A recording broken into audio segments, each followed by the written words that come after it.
Operation સિંદૂર બાદ આજે સરકાર દ્વારા રાજ્યમાં જુદા જુદા જિલ્લાઓમાં મોકડ્રીલનું આયોજન કરવામાં આવ્યું છે। ત્યારે મોકડ્રીલને લઈ સુરત પોલીસ કમિશનર, મનપા કમિશનર અને કલેક્ટરે અગત્યની માહિતી આપી હતી। 5 થી 6:30 સુધી સુરતના સિટી અને રૂરલમાં 5 થી 6 જગ્યા પર મોકડ્રીલનું આયોજન કરાશે। હાઈરાઇઝમાં આગ, હવાઈ હુમલો, બિલ્ડિંગ નુકસાન આ બાબતે અલગ અલગ પરિસ્થિતિનું મોકડ્રીલ કરાશે। હોસ્પિટલના આઈસીયુ છોડીને તમામ જગ્યા પર અડધી કલાક બ્લેકઆઉટ કરાશે, જેથી ઘરની લાઇટો બંધ રાખવા નાગરિકોને અપીલ કરાઈ હતી। અને ગૃહ રાજ્યમંત્રીશ્રીએ આજે બધા અધિકારીઓ સાથે એક વિડીયો કોન્ફરન્સ યોજી હતી અને ગવર્મેન્ટ ઓફ ઇન્ડિયાની સૂચના અનુસાર આપણે આવતીકાલે સાંજે 4 થી 8 વાગ્યા સુધીમાં એક મોકડ્રીલનું આયોજન કરવામાં આવ્યું છે। એ મોકડ્રીલ એક લોકોની પ્રિપેર્ડનેસ માટે, કદાચ કોઈક સિચ્યુએશન ઉપસ્થિત થાય અને એમાં લોકોની શું પ્રિપેર્ડનેસ છે અને પ્રિપેર્ડનેસ કરવા માટે આપણે આયોજન કરવાના છીએ। સૌથી પહેલાં તો હું આપ મીડિયાના માધ્યમથી બધાને એ કરવા માગું છું કે એમાં કોઈએ પેનિક થવાની કોઈ જરૂરિયાત નથી અને આ મોકડ્રીલના 2 થી 3 કમ્પોનન્ટ્સ છે। એ કમ્પોનન્ટ્સ હું જણાવવા માગું છું કે 4 થી 8 વાગ્યા સુધી ચાલનારી મોકડ્રીલમાં આપણે એક પ્રિપરેશન ફેઝ પછી 5 વાગે દરેક જગ્યા ઉપર જેટલા પણ આપણી પાસે સાયરન્સ અવેલેબલ છે, સાયરનના માધ્યમથી આપણે એક સાયરન વગાડશું મેક્સિમમ જગ્યાઓ ઉપર, એટલે એક ડેન્જર વોર્નિંગના ભાગરૂપે। ઇટ ઇઝ જસ્ટ સાયરન એ કરવાના છે અને એની જે 5 વાગે આપણે એક સાયરન કરશું। એના પછી મોકડ્રીલ આપણે 5 થી 6 જગ્યા ઉપર જે સુરત સિટી અને રૂરલમાં 5 થી 6 જગ્યા અમે જે નક્કી કરવાના છીએ એ જગ્યા ઉપર આપણે મોકડ્રીલ કરશું અને એમાં અલગ અલગ સિચ્યુએશન, ધારો કે કોઈ હવાઈ હુમલો થયો હોય કે કોઈ જગ્યા ઉપર મકાન ક્ષતિગ્રસ્ત થયું હોય, હાઈરાઇઝ બિલ્ડિંગમાં આગ લાગી હોય તો ત્યાં રેસ્ક્યુ આપણે કેવી રીતે કરીએ, હોસ્પિટલ્સની અવેલેબિલિટી માટે, ઇવેક્યુએશનની સિચ્યુએશનનું છે, અલગ અલગ સિચ્યુએશન લઈને અમે મોકડ્રીલ કરવાના છીએ। એમાં રેસ્ક્યુ, સર્ચ એન્ડ રેસ્ક્યુથી લઈને ઇવેક્યુએશન સુધીની બધી જ કામગીરી જે છે એ મોકડ્રીલના માધ્યમથી કરવામાં આવશે અને એનું જે મુખ્ય ધ્યેય છે એ ફક્ત ને ફક્ત આપણી પ્રિપેર્ડનેસ, કોઈક સિચ્યુએશન ઊભી થાય તો આપણી પ્રિપેર્ડનેસ કેવી છે અને લોકોનું આપણી પાસેથી જે આપણે લોકો પાસેથી શું સહકાર અપેક્ષિત રાખીએ છીએ એના બાબતનું જ છે। તો એટલે 5 વાગ્યાથી લઈને 6:30-7 વાગ્યા સુધી એ મોકડ્રીલ આપણે કન્ડક્ટ કરવાના છીએ। પછી 7:30 વાગે બધાને અમે અપીલ કરીએ છીએ કે બ્લેકઆઉટ જે છે આપણે એ કરવાના છીએ। બ્લેકઆઉટમાં હું ક્લિયર કરી દઉં, ફક્ત ને ફક્ત લાઇટ્સ છે, લાઇટ્સ આપણે બંધ રાખવાના છીએ। કોઈ પણ પ્રકારની એસી હોય કે બીજા ઇમરજન્સીના ઇલેક્ટ્રિક ઇક્વિપમેન્ટ્સ કે બધા હોય એમાં કોઈ અસર પડશે નહીં। જે ઇમરજન્સી સર્વિસીસ છે એ પણ યથાવત રહેશે।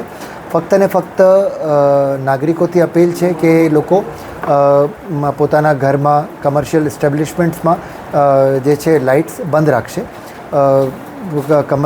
કોર્પોરેશન અને રૂરલ વિસ્તારમાં પણ જે કોર્પોરેશન એરિયામાં કોર્પોરેશન અને બીજા એરિયામાં નગરપાલિકા અને ગ્રામ પંચાયત તરફથી પણ જો સ્ટ્રીટ લાઇટ્સ હોય એ બંધ રાખવામાં આવશે। આપણા જે સિગ્નલ્સ છે, સિગ્નલ્સ બંધ રહેશે અને અડધો કલાકની એક્સરસાઇઝ પછી લાઇટ બંધ 8 વાગે રાબેતા મુજબ જે છે એક બધું સ્ટાર્ટ થઈ જશે।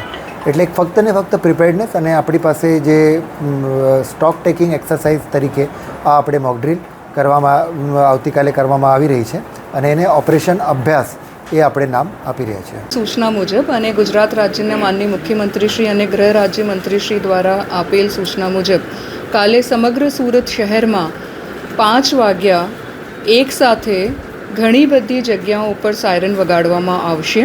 હું બધા સુરત શહેરના લોકોને અપીલ કરું છું કે આ જ્યારે 5 વાગ્યા સાયરન વગાડવામાં આવે એમને અલર્ટના સાઇન તરીકે ગણવાનું છે, પણ આ મોક ડ્રિલનું પાર્ટ છે।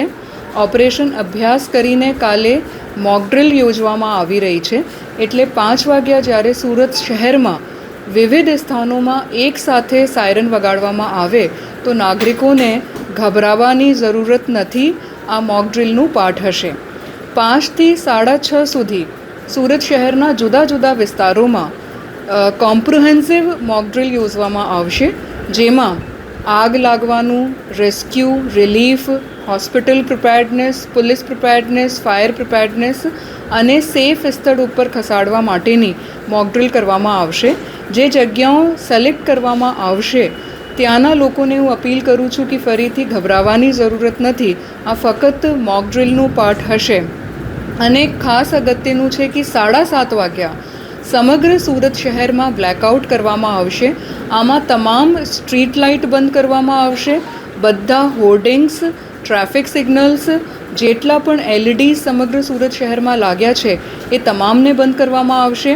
સુરત શહેરના તમામ ઓફિસીસ, હોસ્પિટલ્સમાં ICU વગેરે અગત્યના છોડીને બાકી જ્યાં પણ જરૂર જણાય ત્યાં schools, coaching classes, sports સ્ટેડિયમ્સ, community holes, grounds, બધા જ ઘરો, ઓફિસીસ, ઇન્ડસ્ટ્રીયલ એરિયામાં બધી જ જગ્યાઓ ઉપર ઇલેક્ટ્રિસિટી બંધ કરવામાં આવશે. આ ઇલેક્ટ્રિસિટી જો છે ફક્ત અને ફક્ત લાઇટ માટેનું છે. બલ્બ્સ, ટ્યુબલાઇટ્સ આ બંધ રાખવામાં આવશે. હું આપના થકી સુરત શહેરના લોકોને અપીલ કરું છું કે 7:30થી લઈને 8 વાગ્યા સુધી વોલન્ટરીલી સ્વયંભૂ બધા જ ઓફિસીસ, ઘર, ઇન્ડસ્ટ્રીયલ એરિયાઝ, જે પણ પ્રિમાઇસીસ છે ત્યાં અડધો કલાક માટે લાઇટ, બલ્બ્સ, ટ્યુબલાઇટ્સ એ બંધ રાખે. એમના માટે પોલીસ વિભાગ, કલેક્ટરશ્રી, તમામ વિભાગો સાથે આજે જોઈન્ટ મિટિંગ્સ થઈ છે અને ખૂબ જ કોમ્પ્રિહેન્સિવલી ઓપરેશન અભ્યાસ કરવામાં આવી રહ્યું છે. લોકો આમાં પેનિક ના થાય અને પ્રિપેર્ડનેસના ભાગરૂપે તંત્રને સાથ સહકાર આપે એવી હું બધાને અપીલ પણ કરું છું. તરફથી અને મ્યુનિસિપલ કમિશનર શ્રી તરફથી આ બધા સાથે માહિતી શેર કરવામાં આવી. તો આવતીકાલે જો જ્યાં સુરત શહેરમાં અલગ અલગ જગ્યાઓ ઉપર જ્યારે સાયરન વાગશે એના પછી જો મોક ડ્રિલના મારફતથી કેવી રીતે જો રેસ્ક્યુ અને ઇવેક્યુએશન કરી શકાય એની એક્સરસાઇઝ થશે.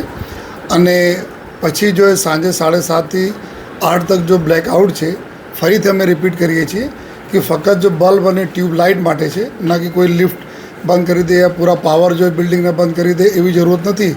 લેકિન અંધાર પટ રહે, આ બધાને ખબર છે કે ક્યારે પણ એર રેડ્સ વગેરે થાય છે, તો આપણા ટાર્ગેટના હાઇડ કરવા માટે આ બહુ જ જરૂરી છે. તો બધા સે વિનંતી છે કે લોકો જો હે સ્વયંભૂ બંધ રાખે. પોલીસ જો બી ગાડીઓ રહેશે તમામ એવા વિસ્તારોમાં પોલીસના ટીમ અને પોલીસના ગાડીઓ હાજર રહેશે. જો એ લોકોથી એક જ અમે અપીલ કરીએ છીએ કે એના કોઈ પણ પ્રકારના કોઈ ગેરસમજમાં નહીં લે, કોઈ મિસઅન્ડરસ્ટેન્ડિંગ નહીં હોય, કોઈ અફવા ફેલાવે એના પર ધ્યાન નહીં રાખે. અને ફક્ત એક ડ્રિલ તરીકે જો કરવામાં આવી રહ્યા છે, જેના લીધે 7:30થી 8 ખાસ કરીને જ્યારે બધા લાઇટો બંધ રહેશે ત્યારે સ્ટ્રીટ લાઇટ વગેરે જો બી બંધ રહેશે. કન્સર્ન ડિપાર્ટમેન્ટ જે વિસ્તારમાં જો લાઇટ ચાહે DGVCLના છે, કોર્પોરેશનના અથવા ટોરેન્ટના, એના અધિકારીઓ અને એના સ્ટાફ જે તે જગ્યા હાજર રહેવાના છે. તાત્કાલિક જો એ 8 વાગે બધા રિસ્ટોર થઈ જવાના છે. તો મારી રિક્વેસ્ટ છે કે કોઈ પણ પ્રકારના કોઈ અફવા પર ધ્યાન નહીં આપે. આ જો ભારત સરકારશ્રી અને ગુજરાત સરકારશ્રી તરફના આવતીકાલે જો પૂરે દેશમાં ડ્રિલ છે એના ભાગરૂપે અહીંયા ડ્રિલ થવાની છે. તો બધા લોકો સહકાર આપે એવી બધા લોકોથી અમે વિનંતી કરીએ છીએ. અને જો ફર્ધર કોઈ જે રીતે જો ક્યાં ડ્રિલ થવાની છે, કઈ રીતે થવાની છે, આપને આવતીકાલે જો શેર કરી દેવામાં આવશે જગ્યા છે.